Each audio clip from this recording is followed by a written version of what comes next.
at some point in your spiritual journey, you're going to encounter the issue of idols and idolatry. And it's not what you might think. It's not just people in the ancient past worshiping little stone images.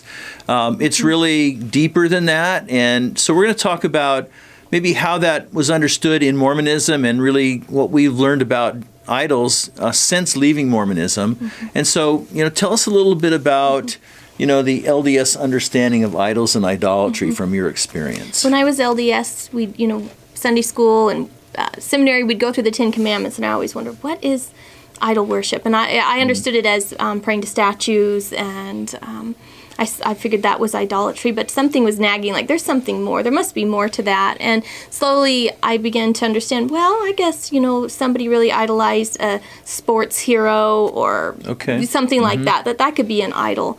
But I still wasn't convinced that I had full grasp on what an idol was. Okay. And so, how did God begin to change your view of the whole topic as you began to discover your new faith in Christ? It really accelerated dramatically after I had experience of being born again, and God just got in and started working in my heart, and he was showing a mirror up to me of what was going on, and he began to show me idols that were going on in my heart, and very quickly after being born again, he began to show me what they were, and that idols were anything that we put in front of God, that we make it more important than him. Yeah. That makes it, that Old Testament, that Ten Commandments, that makes sense more. Yes. Because we don't make stone, things like that, but we put a lot of things ahead of God in our lives. So that's a real good, really interesting insight. And so, give me some specifics. You learned this principle, anything that we put ahead of God. Well, what kind of things are you talking about? One of the hardest things God showed me was I'd made an idol out of my children. Oh.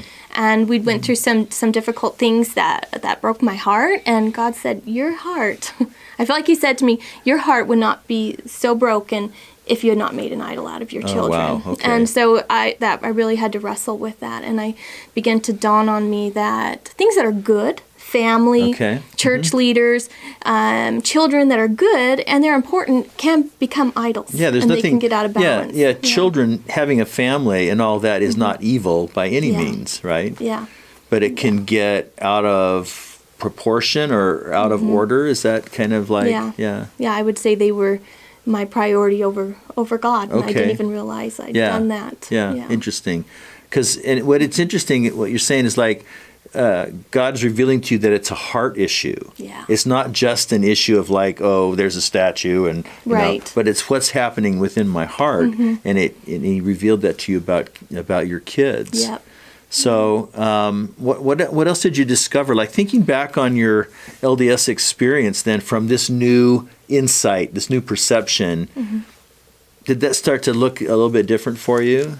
Yeah, I began to look around and realize and to see in the LDS Church that there were many forms of idolatry going on, and leaders being, I think, raised up as an idol instead of looking to God first. And Yeah, I don't remember how many times you hear stories about, a general authority came to the meeting, and I got to, shake his hand. Right. And it seems like an elevation of this person almost more than God in some ways.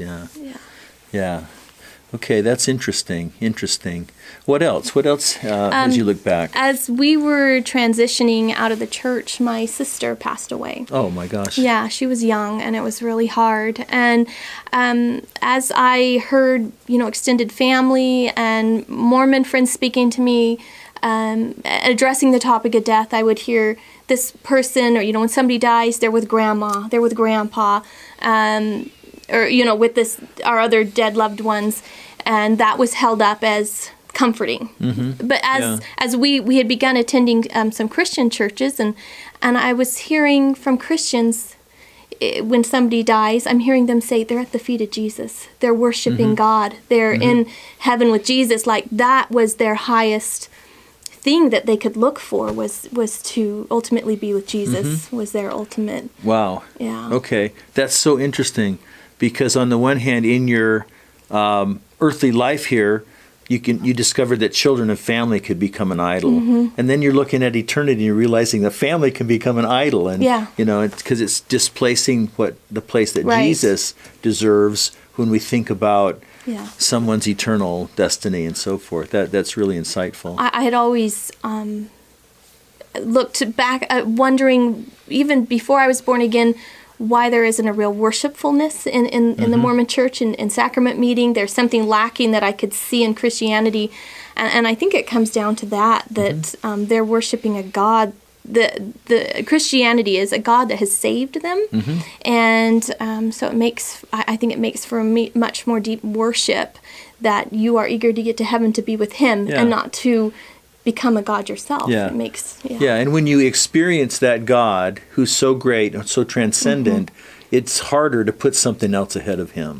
It's harder to have idols when you really have experienced the reality of the living God, the real God.